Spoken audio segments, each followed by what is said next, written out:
We arrived in Ulithi Atoll in January of '45, and there we were joined the fleet, and there we got Admiral Halsey was assigned to our ship, and so he was on the ship on our ship till surrender. So wherever the action was, Admiral Halsey was there, and we used to see him every night, take a walk at the around the ship, and anybody'd see him coming, they'd always say attention, and he'd always, "Oh, sit down. You don't stand up for me. You just stand up for ensigns." He was so likable and very down to earth. He'd always ask you, "How's the food?" He said, "I hope it's better than what I'm getting," things of that nature. But he was very nice.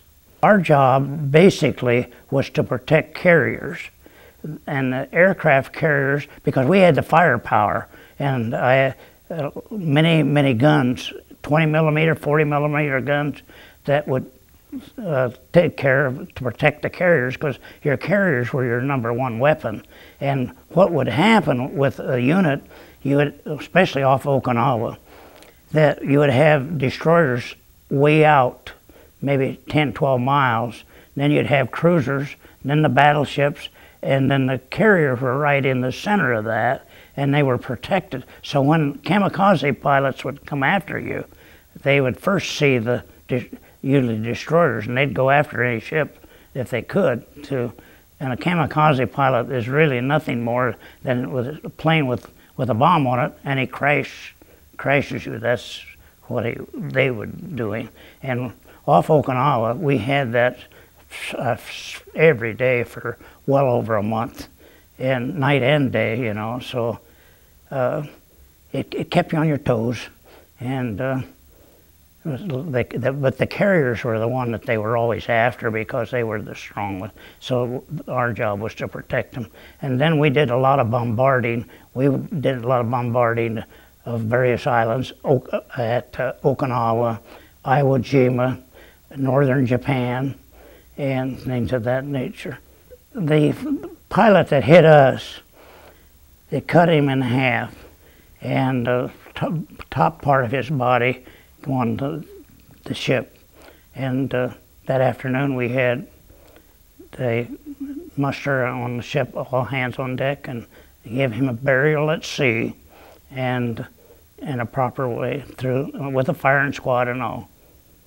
And our captain said, we hope that they would do the same for our warriors too. He was fighting for his country just as we are for ours.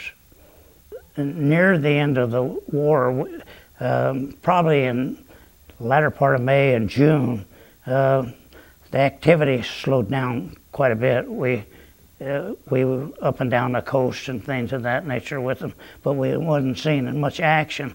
And I always recall the time that the captain come over this loudspeaker system and said that they had dropped a very powerful bomb, and it could possibly shorten the war.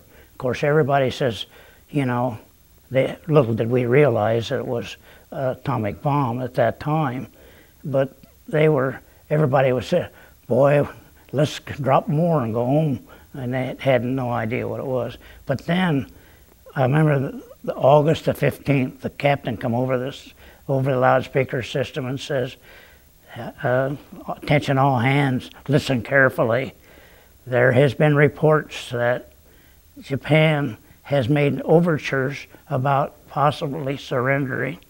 Believe me, the whole ship exploded. We're going home, we're going home.